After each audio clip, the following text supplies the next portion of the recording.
What are you doing up at this hour of the night? What are you doing up at this hour of the night? Prevention of crime. Every hour of the day and night. Moviebreak Is the team that protects your property and you. How much money was left to make the film once you got the rights for September? Yes, that's a good question. Yeah, that's a good answer. My producer should be here to answer you, but definitely that was a big negotiation. It was difficult, of course. I don't know exactly how much it cost, but definitely I'm sure it was big money. But directors, we dream, and when I was writing the script, it just came the song September, and it was because the graphic novel it has like these chapters that says it spends 1 year. It appears the first month is September, October for 1 year. We took it in the film because we wanted to be more fluid. We didn't in a film. You don't need to have to put it when it's the month. So when I had that idea, of course, September, and I think, okay, September is one fire. I put it in the script. So it was from the beginning. So they knew from the beginning. It was not a surprise in the last minute. So they knew that, but they had experience with me already. In Abracadabra, we had Abracadabra, the Steve Miller Band. I can tell you that was also a complex process and expensive. Though the music tells part of the story and you have no dialogue, again, your last feature, Blancanieves, also was a silent movie in the old style. Yeah. What makes you decide to put your characters in a silent world?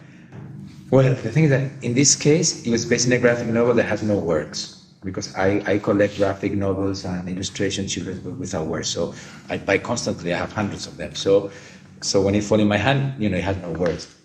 And after Blancanieves, which it was such a wonderful experience shooting, and then it was so well received internationally, it was like, why not do it again? But I try not to repeat myself, and I like to try different things. I said it's not going to be my next film, but let's do Abracadabra, that is an hypnotic comedy and it's colorful and unique and crazy. But then he said, okay, maybe now I do another film without words, because for me, cinema, what makes unique is to write with images, and that's pure cinema. And I enjoy so much the combination of images and music. And I like the idea of cinema as a sensorial experience. I don't like the idea to make cinema as a cerebral, intellectual experience. I want the people to feel things, to get emotional, to laugh, to scream, to cry, but in a very kind of like, just be the other. I want the audience to forget about themselves and be the other. I want the audience to be dog and robot through the 1 hour and a half that lasts the film. But does it make it more difficult when there is no dialogue, or does it feel liberating? And can you give an example of an image or something in the film that you feel very proud of, that you managed to tell that without words? I would say all my films, when I started film school, I started for 1 year. I only made that's it. When I went to NYU Film School, to the MFA, and the first year, the only thing you do is short film without dialogue. That's part of the exercise to become a film director. So I feel all my films, even the ones that have dialogue, Torremolinos, 73, Abracadabra, they're 10 minutes, 15 minutes scenes with very little dialogue, or no dialogue. So I feel comfortable. That's part of, for me, it's not something challenge. It's just the kind of work that I do. I can tell you for actors, when I made Blancanieves, it was so liberating for them. For Maribel Verdú or Ángela Molina, that they didn't have this dialogue, it was great. So, but for me, I don't know, you said something that I wanted to... Yeah, in this film, if there's something you managed to communicate without words that you're really proud of. Yeah, for example, I would say, when I was writing the script, it was an adaptation of the graphic novel, but the real final draft of the script was when I was 1 year doing the storyboard. That's when I rewrote the script truly, because I was with my art director, I was the storyboard artist, I was with my music editor, I'm the editor. So we were 5 people for 1 year working really hard to make the film before hundreds of animators came.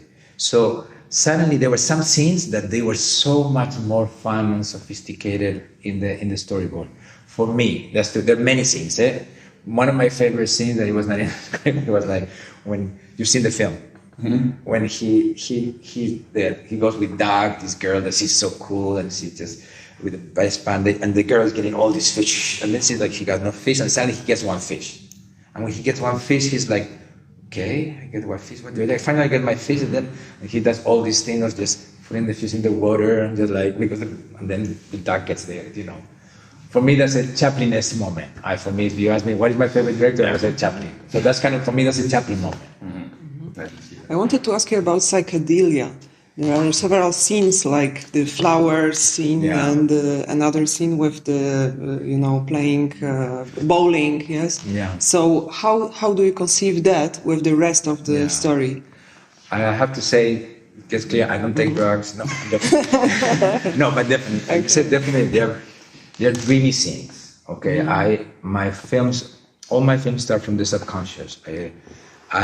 When I start a new project, I just, sorry for the expression, I vomit images and ideas, and I go like, but in a very chaotic way, for months.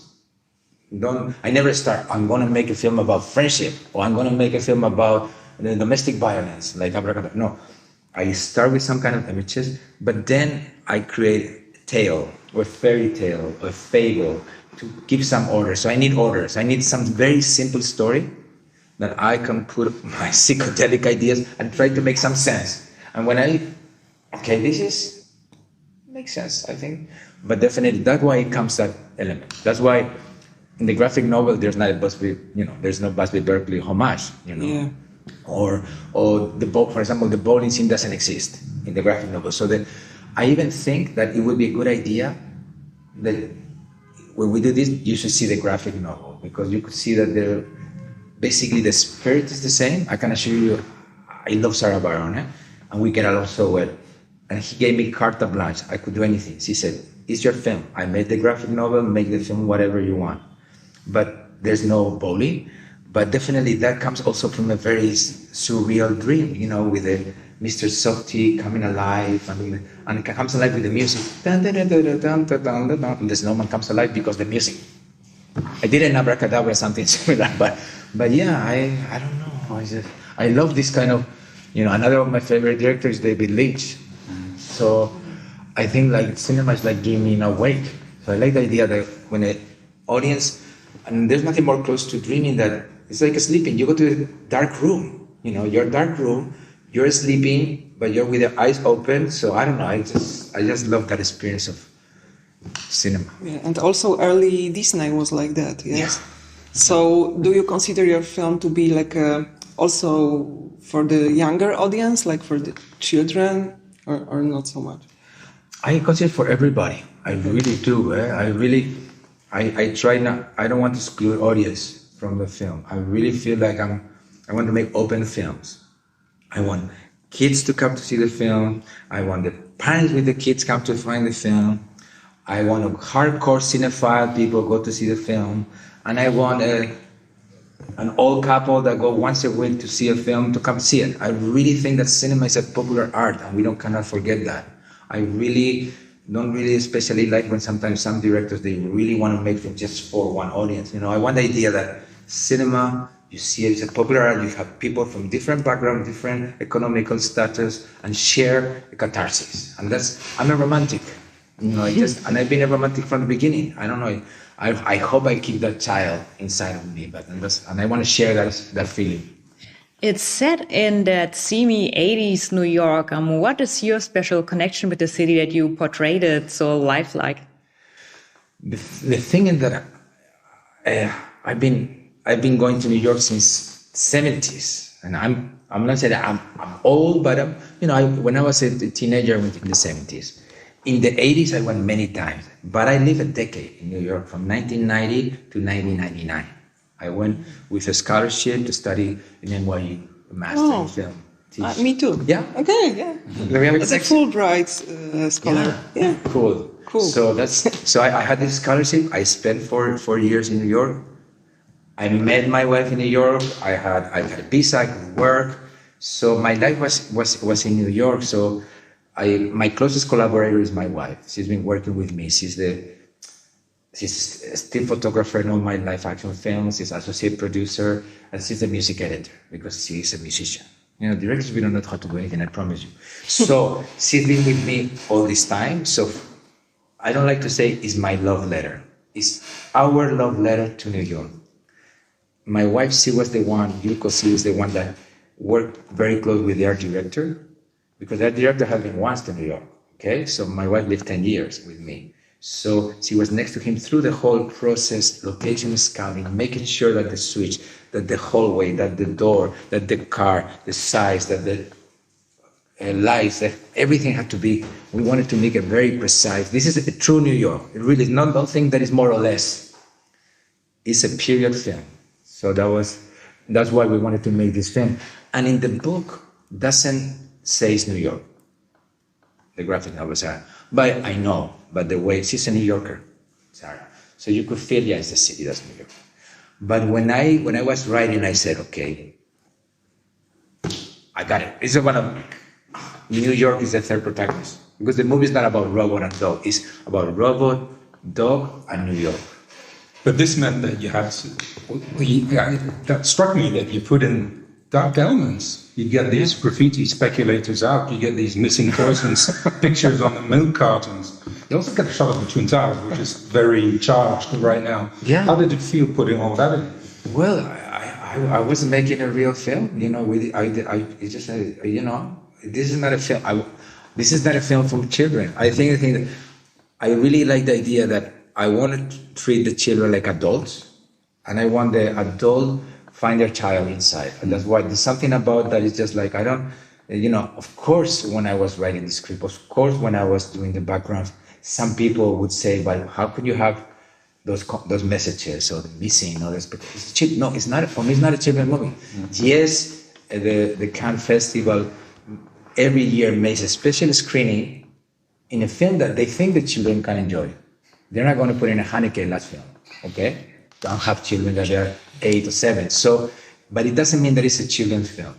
So I think it's clear that you guys have to help the film, which I want the children to come to see it, but it's not a children's film only. I think. Did you enjoy the film? Of course, and I wouldn't think it's for children at all. Yeah. And I wanted to ask you about this, as we are talking about the precise names, brands, and so on, about the brand of robot. Amiga 2000. Is it like invented or is it really? It's invented. You know, I put Amiga 2000 because Amiga.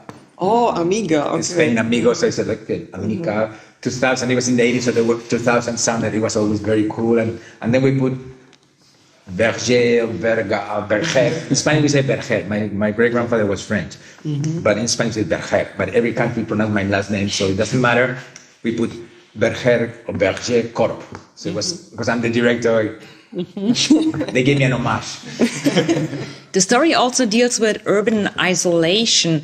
How did you put that theme in, and was it changed from the graphic novel to the movie? It was there. The character, the thing is that the character is amazing. I don't know what Sara did. You know, it was her first graphic novel. She has published 20 books since then. Her most successful one was that one. It was a gigantic hit in America. You guys released all of it, and it was about this lonely dog, and it was there. It was there, and I think loneliness in the big city, we know what it is. There's loneliness everywhere, but we know what is loneliness in the big city. So that definitely, for me, wanted to capture that. And in New York, it's one of those few cities that you see people, that's a very cool thing. People go alone to the movies, or they're in a cafe, or they're eating alone, which is fine. You know, I think loneliness shouldn't be something negative. You know, it's something that you have to know how to live. I'm married, I have a child, but I have so many of my best friends. They live alone, and they're very satisfied with their life. It's nothing like, oh, you are lonely. No, I live alone. So that's a choice. I think also loneliness is choice. Your story is also about longing for the past love. Yeah. Yeah. So how about that? Was it in the original story? Well, the thing is that what's the difference between friendship, love? Is love friendship plus sex? Who knows? But definitely the movie will be understood in a different way. If you are 8 years old, it's going to be your friend. If you are over 15 or over 30 or 50, love is definitely there's a love story too. Definitely it's about love, of course. And I had a really nice conversation with with one person yesterday, one journalist, and he was saying, like, when I was watching the end of the film, I could only think about Casablanca. It was great. Yeah. The characters are also... They had the theme, they had the song. You always have Casablanca. Yeah, and you don't expect your characters to be in such a strong relationship. Yeah. It is until the end, then you realize like how strong is the bond. Yeah. Yeah. And it's memories. If you remember people.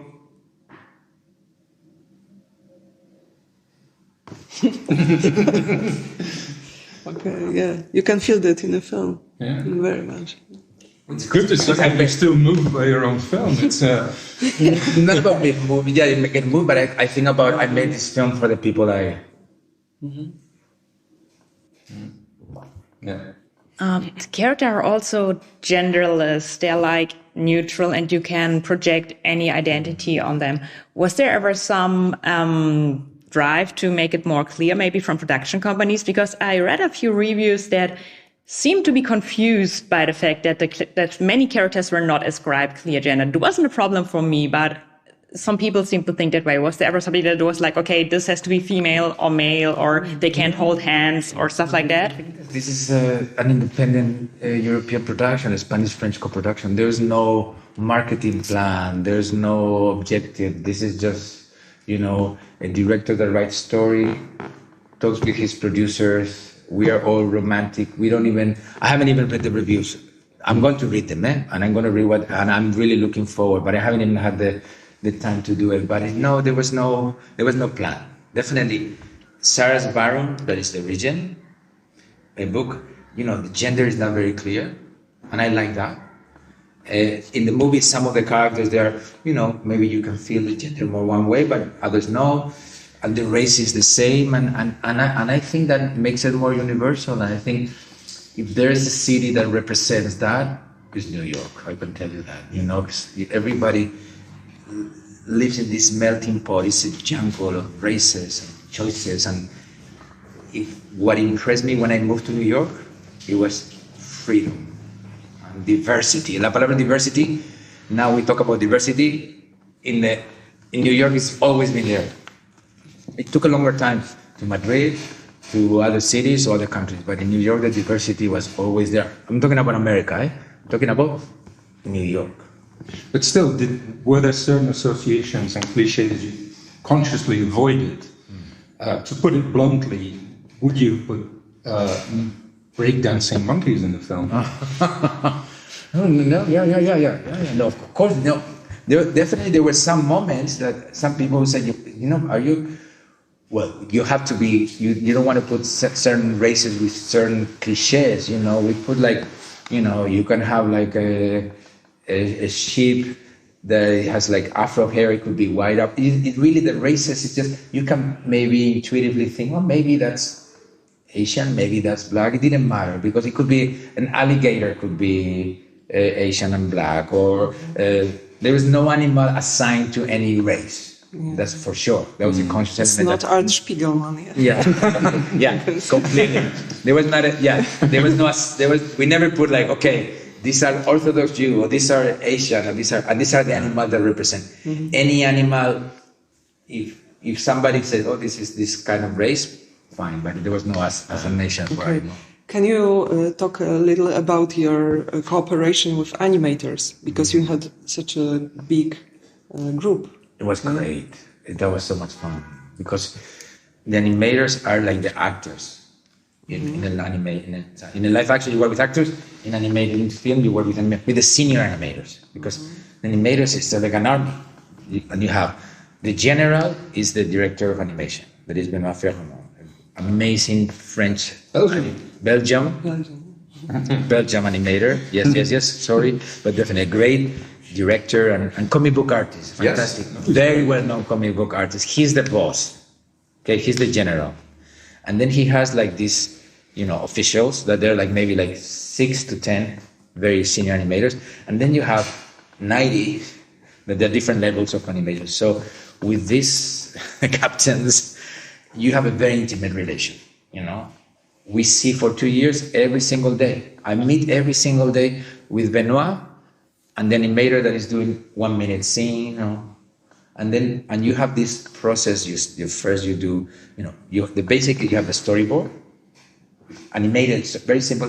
That we did alone for 1 year, 5 people, and then when the 100 people come, you meet with these animators, and you start doing. First, you do a layout, very simple, and then you do something you call rough, and then you go tie down, and then there's a whole, and then you put ink and paint. So it's a long process, and you see how it comes to life. First is something rough, and then they are improvising, and you change, and you say, no, the pupils move more. No, let's move. Look down. No, you have to look down.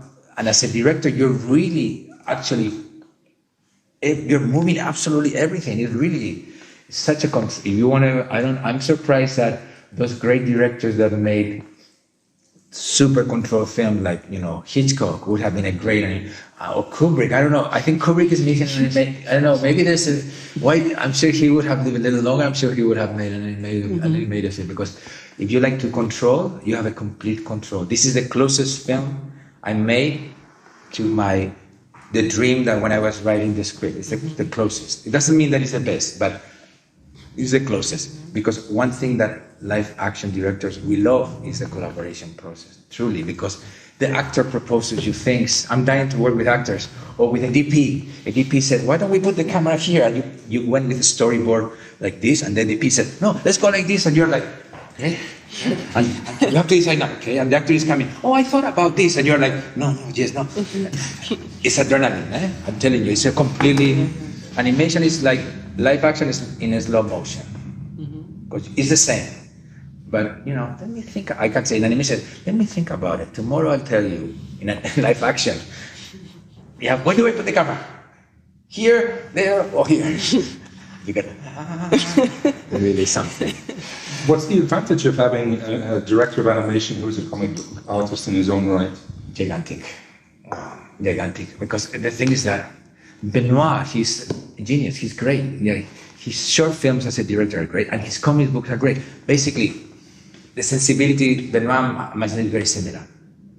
You know, he has emotion and he has humor, and he has a touch, and he has the age, and he has the, I don't know. So in his case, it was key because the story with Benoit is unique, you know. There's so few artists, 2D animators and good animation directors in the world, especially in Europe. Now 3D, there's a lot of 3D animators, but 2D, this is an old art. It's almost forgotten. It's getting back. So I had to talk with some animation directors in Europe. There are very few that had the level to make a movie like this. So somebody said, well, my art director, he's not a friend, but they follow each other. They're both comic book artists. They respect each other. Said, have you know the work of Benoit Ferrand? Oh, I don't know. So he showed me some things. Have you seen his short film, The Lion and the Sheep? You know, he said, and I saw the short film, his last short film, no words. You should watch it. The Lion and the Siege. The monkey and the lion and the monkey. Monkey, yeah. Benoit Ferrand, short. 8 minutes. The protagonist is a lion. Monkey Man, something like that. You should watch it. So I saw that. I said, wow. So we contact him. We have Skype, long time ago. And we kind of like, and Benoit told me like, yeah, they always offer me this COVID just ended.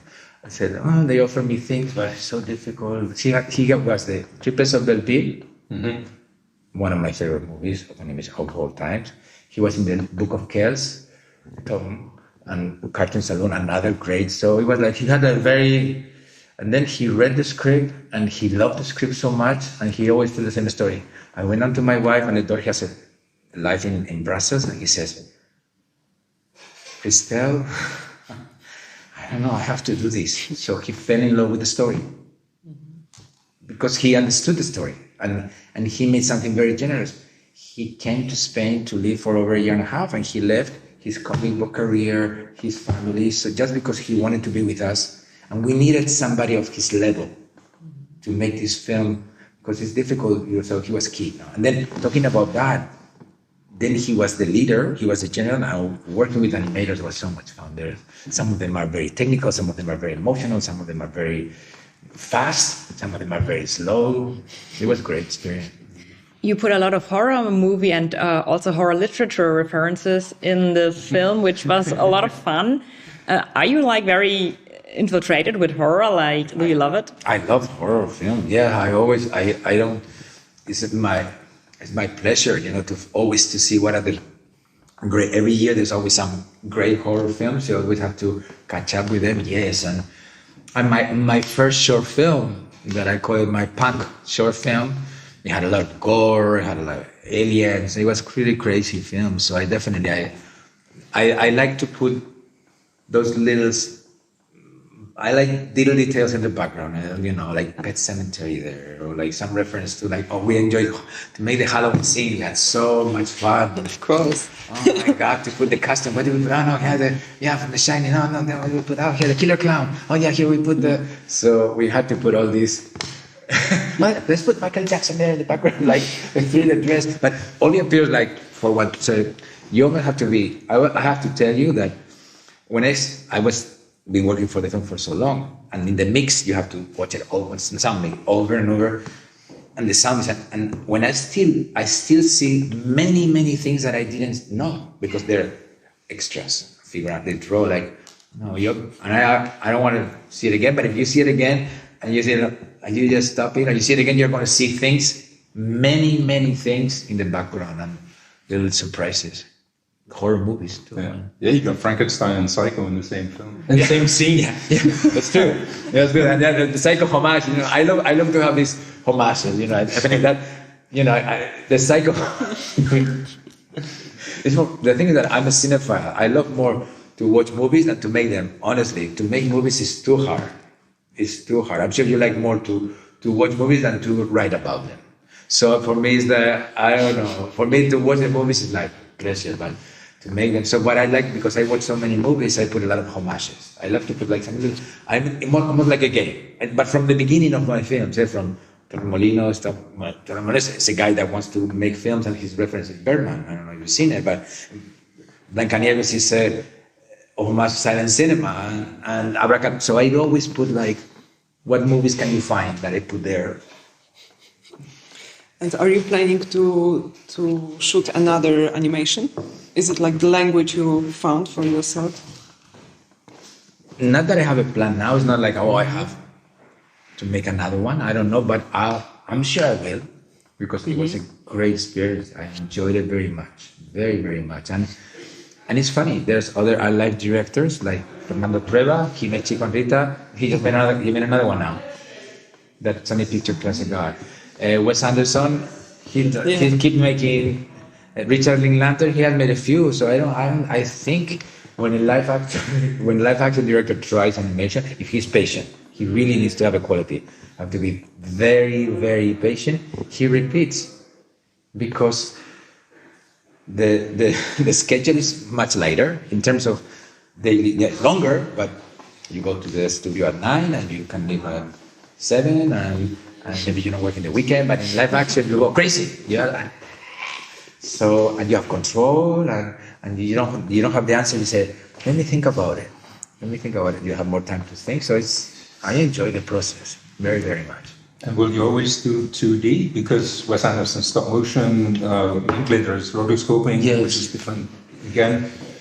I feel comfortable with the 2D. The thing is that as a kid, some of my favorite moments when I was a kid was to watch animation on TV. And it was always 2D. It started with Japanese animation like Mazinger Z, Speed Racer, Hanna-Barbera, Popeye, I don't know, all that kind of, Chuck Jones, Tex Avery. But if I have to say a key moment as a kid watching TV, I don't know if it was very popular in your countries, but in our country it was like in Spain, Heidi. Takahata. Yes. That's Takahata. Yeah. Marco. Takahata. I didn't know who Takahata was when I was a kid, but and then you understand why Ghibli is what it is. Because Miyazaki also worked in Heidi, so definitely I'm looking to Ghibli always. Japan, it's kind of like that. But I think there's no limit. Definitely, in a way, my producer of my films is like my mother. She's much younger than me, but she's like my mother. I'm a spoiled kid. The thing is that he said, Pablo, but you've been making storyboards on all your previous films, and I always spend 1 year with the storyboard, but not only animation, live action. I like to do, some directors never do storyboard, but I don't mind to change everything on the set, but I like to go with my storyboard. I go like this, and then I change it. But you were prepared just for, all the previous films were preparation to make Robot Dreams. So, and in a way it's true. It was not hard. It was like, I felt natural. Oh, okay. Instead of directing actors, I was directing with animation. And I was definitely saying, what if people don't look down? And at the end, if I didn't feel the thing that at the end, the director is the following. You have the camera here. I don't look at the monitor. That's my case. Only if it's a very complex shot at the camera. But if it's a normal shot, I'm here looking at the actor. I'm looking at only look at their eyes. I'm looking at the eyes. If I'm doing action, and if I get emotional, if I do an emotional scene, it's like like a lie detector, emotion detector. If I get emotional, okay, good, we got it. I said another, take 3.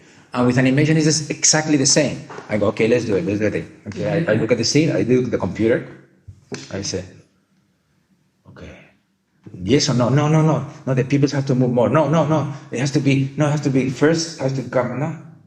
And then they come, they do the change, and I see it, and I say, okay, we got it. But I have to feel it.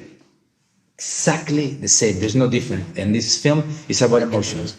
Last question. This film is about emotion. If I don't, if to an audience, I don't achieve it, I failed with that spectator, because I want that when people come to see this film, there's emotion and humor. I want the people to feel, surprised and have fun. I don't want to be like, no, I don't want to be like, there's emotion, but there's fun, and there's action scene. Come on, there's this with the anteater, with the ski race. Yeah. That's a James Bond scene, guys. Then we have a musical, so it's not like. Yeah. And your movie stays even very bright when the story gets quite dark, as one of the characters is on every level, like emotionally, physically, literally destroyed. It still stays very bright. So why that contrast? Because life is like that. I think I don't like pure genres, like drama or comedy, and life is like this. I see everything through the glass of lightness and humor, even if I'm living a big drama. I think it's a way to confront life. So I wanted that the film had that kind of like my point of view of life. Yeah. Are you a good artist? Can you draw? My drawings are the word. No, not at all. I see directors, many directors. No, of course I don't want to compare. I'm just putting the name. Takahata didn't draw. Ghibli, Miyazaki, yes, of course, he draws amazing, but Takahata. But I don't draw. I don't play an instrument. So you use stick figures to make? I work with this. I work with great artists. Oh, okay. I work with a big, great storyboard artist. We sit together. We spend the storyboard artist and me. We become for 1 year. We're just every day we meet and maybe I do maybe sometimes I make a little stick figure or I explain it. And we work together. And the guy draws amazing. Yeah. So you are like a conductor with an orchestra. The director is the closest to that. It truly is like that. You really have to try to. You have to see the big picture. That's a question to get a picture and feel like in this case emotion and tone. So my obsession is the tone and the details. And don't be careful. But I work with great professionals, so they do the things right.